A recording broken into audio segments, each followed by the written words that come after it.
El hielo de nuestro planeta se derrite y lo que aparece debajo es dinero. Es un nuevo negocio, luchas de poder internacional. Donde antes no había nada, ahora se abre camino una guerra comercial que cambiará el mapa de nuestro mundo.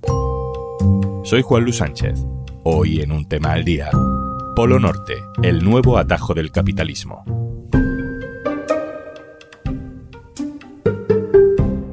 Una cosa antes de empezar. Hola, soy Ignacio Escolar, director del diario.es. Si te gusta lo que hacemos, si crees en un periodismo libre, de calidad y que obedezca a una misión de servicio público, contamos contigo. Hazte socia, hazte socio en eldiario.es/socio.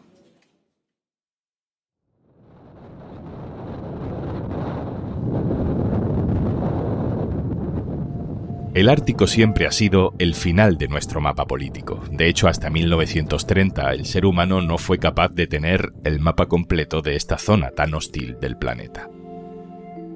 El Polo Sur siempre ha estado más presente, tiene hasta su propio continente, la Antártida, pero el Polo Norte, y mira que es el imán de todas las brújulas, siempre ha sido una enorme masa de hielo, dura y casi vacía.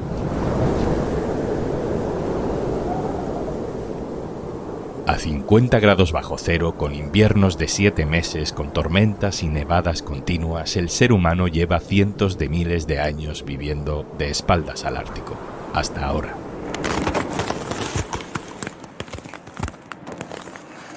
El calentamiento global está derritiendo el hielo que cubre el océano Ártico. Y si el hielo se derrite, eso significa que hay agua, claro, y si hay agua, los barcos pueden pasar. Estamos acostumbrados a mirar el planeta como si estuviéramos siempre frente al Ecuador. Todas las bolas del mundo desde el colegio son así. Pero si giramos esa bola para mirar a la Tierra desde arriba, nos daremos cuenta de lo cerca que está Estados Unidos de Rusia o de Corea, o los pocos kilómetros que en realidad separan Canadá de China. Antes entre estos países había un gran muro de hielo. Eso está dejando de ser así. Y donde deberíamos ver una catástrofe ambiental, el capitalismo ve un nuevo atajo. Donde antes había silencio, científicos y algunas focas, ahora hay una nueva carrera geopolítica por controlar la nueva gran ruta comercial. Raúl Rejón, hola. Hola, buenas, ¿qué tal? ¿Cómo estáis? Raúl Rejón es mi compañero especializado en cambio climático en el diario.es. Raúl, cuéntanos qué está pasando en el Ártico. ¿Cómo, por qué se está convirtiendo de pronto en una nueva ruta comercial?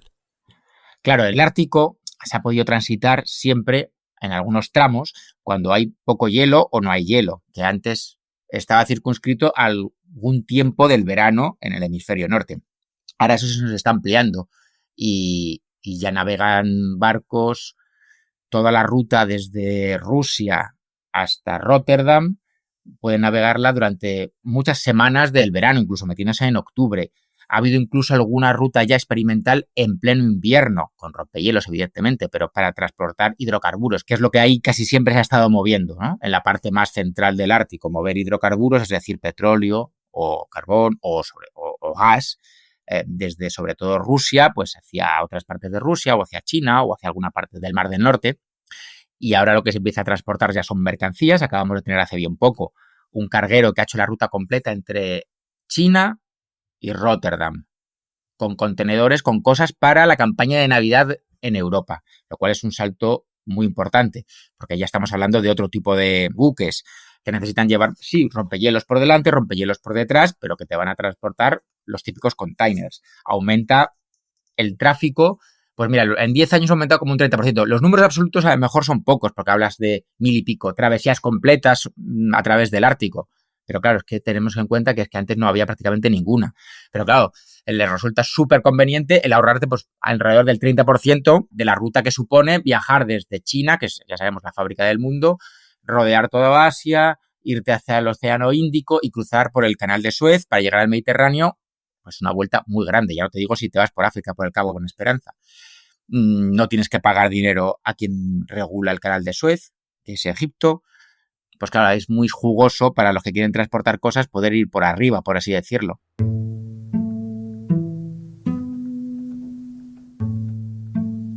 Raúl, no solo hablamos de rutas comerciales, ese deshielo está también alentando otra carrera tan preocupante como la de las rutas comerciales o más, que es la de la minería, porque esta zona es también una zona riquísima en materias primas. ¿Qué hay en la Tierra que está cubierta por el agua que antes, o cada vez menos, está cubierta por el hielo?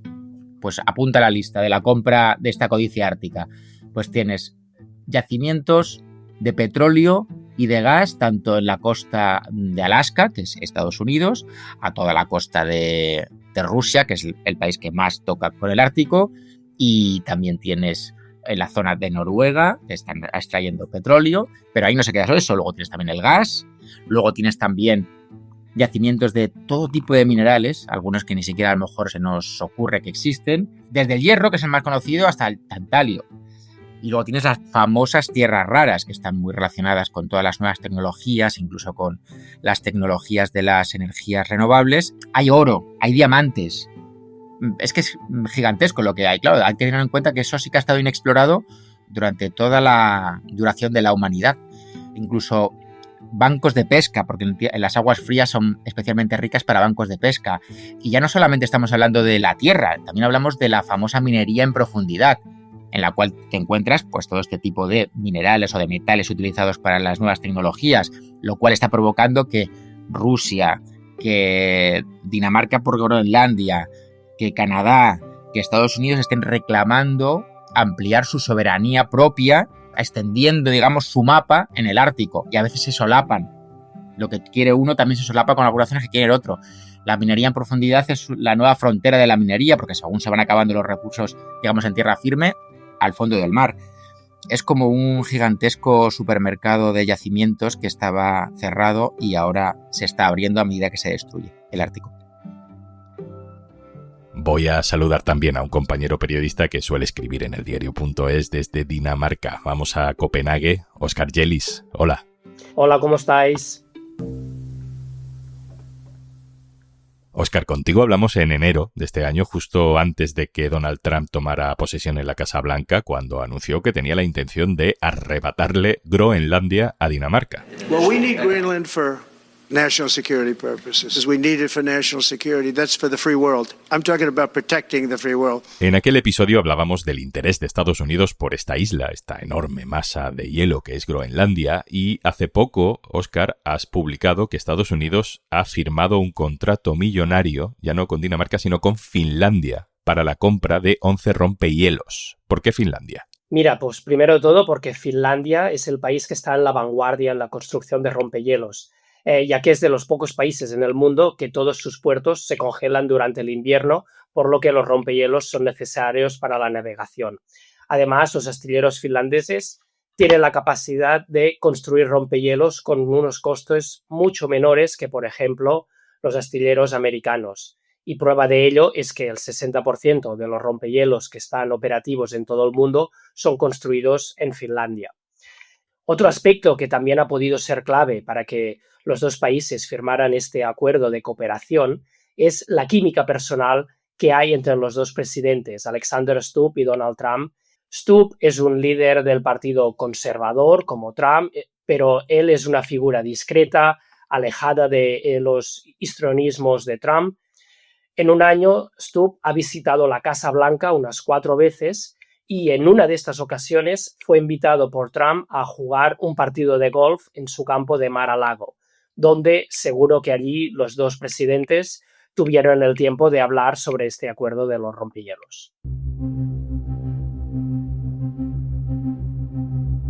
Lo hemos dicho antes, siempre hemos vivido de espaldas al Ártico, hemos considerado que era una zona muerta casi, aunque evidentemente es un lugar importante para nuestro planeta, con su propio ecosistema, pero bueno, es un lugar donde el ser humano hacía investigaciones científicas y poco más. Esta operación de Estados Unidos con Finlandia, con Dinamarca, esta apertura de rutas comerciales, nos están indicando, Óscar, que el Ártico ya no es una zona neutral desde el punto de vista geoestratégico.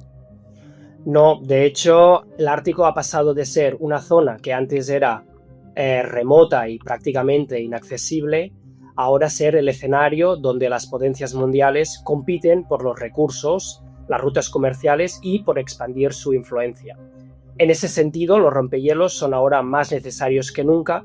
Trump ha exhibido un gran interés en el Ártico. Primero, menospreciando a Canadá, que resulta ser el segundo país con más kilómetros de costa ártica, y luego amenazando a Dinamarca de que anexionará la isla de Groenlandia. Este acuerdo de los rompehielos ha puesto de manifiesto también que en algunos ámbitos Estados Unidos se ha quedado un poco atrás en la carrera del Ártico y ahora quiere recuperar su presencia. Estados Unidos ha manifestado su interés por reforzar la seguridad y su presencia militar en el Ártico, pero también para controlar las vastas reservas de petróleo y minerales que se estima que alberga la región. Al frente tiene a Rusia, la potencia que tiene más bases militares por encima del Círculo Polar Ártico y la mayor flota de rompehielos, que es alrededor de unos 40, lo que supone más rompehielos que todos los países de la OTAN juntos. Rusia también es el país que más kilómetros de territorio tiene en el Ártico, por lo que eso quiere decir que tiene más controlado los recursos naturales y las rutas de transporte marítimo. Y el aliado de Rusia es China, que a pesar de ser un país que geográficamente está alejado del Ártico, en los últimos años ellos mismos se han autodefinido como un territorio casi ártico, utilizan esa expresión.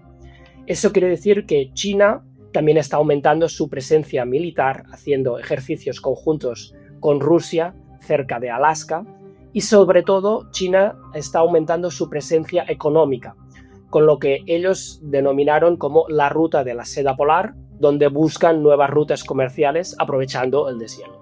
Óscar Yelis, Copenhague, muchas gracias. Gracias a vosotros, un abrazo. Raúl Rejón, vuelvo contigo, siguiendo un poco lo que nos estaba contando Óscar.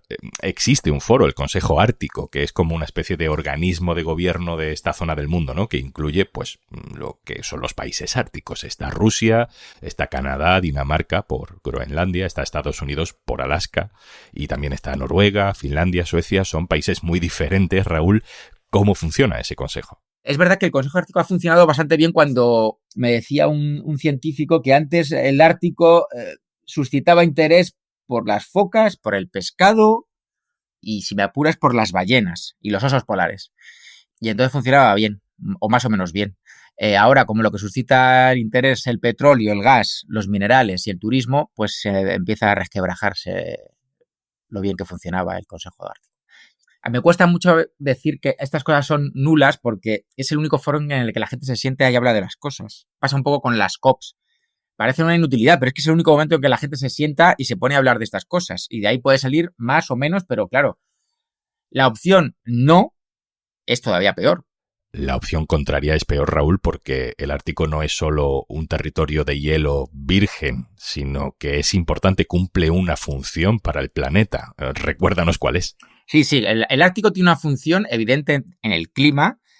Algunas personas lo llaman como aire acondicionado global, pero en realidad lo que hacía al estar helado, al estar tan blanco, lo que hace el Ártico es expulsar la radiación solar, la rebota por un efecto que se llama efecto albedo, y lo que hace es mantener la temperatura global del planeta pues más acorde con lo que es vivible para los seres humanos. Si dejas de hacer esta función, porque ya no eres blanco, con la nieve, con el hielo, lo que haces es retener más calor y lo que hace es calentar más el planeta. De hecho, se está perdiendo esta función, lo cual está haciendo que, por ejemplo, el Ártico se caliente mucho más rápidamente que el resto del planeta. Y eso, claro, eleva la temperatura global de todo el planeta. Perdemos su función de aire acondicionado, perdemos su función de regular las corrientes marinas, que es lo que luego hace que la vida vaya discurriendo de un lado para el otro.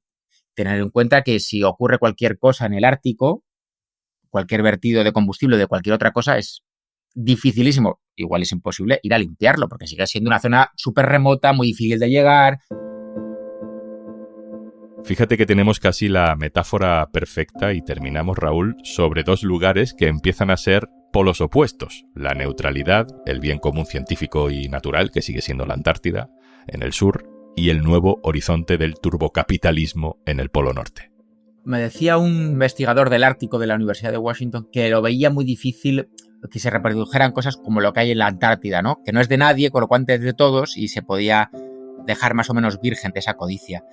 Hay varias cosas. Primero, los países que están produciendo ese deshielo, sobre todo por el cambio climático, los más responsables son los que además están aprovechando de lo que pueden sacar de allí. Desde China, Estados Unidos, la Unión Europea, en parte Rusia, mayores emisores de CO2 que están provocando el deshielo, que están haciendo que se abran esos yacimientos, son los que además ahora se están intentando aprovechar de lo que se puede sacar de ahí o cómo se puede rentabilizar la destrucción del Ártico.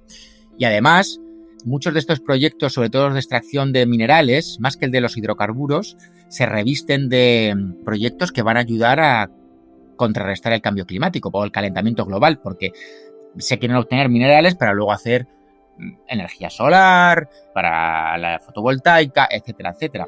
Con lo cual, claro, es como una paradoja de queremos sacar estos minerales que a los que podemos acceder ahora más porque se está deshelando el Ártico, porque hay calentamiento global, para obtener los materiales con los que crear tecnología que mitigue el calentamiento global que está destruyendo el Ártico. Entonces es una paradoja que a lo mejor refleja muy bien lo que se está viviendo en esa parte del polo norte del planeta. Los que lo destruyen se aprovechan y a veces dicen que se aprovechan para evitar la destrucción que ellos están provocando. Raúl Rejón, compañero, muchas gracias. A vosotros, un abrazo.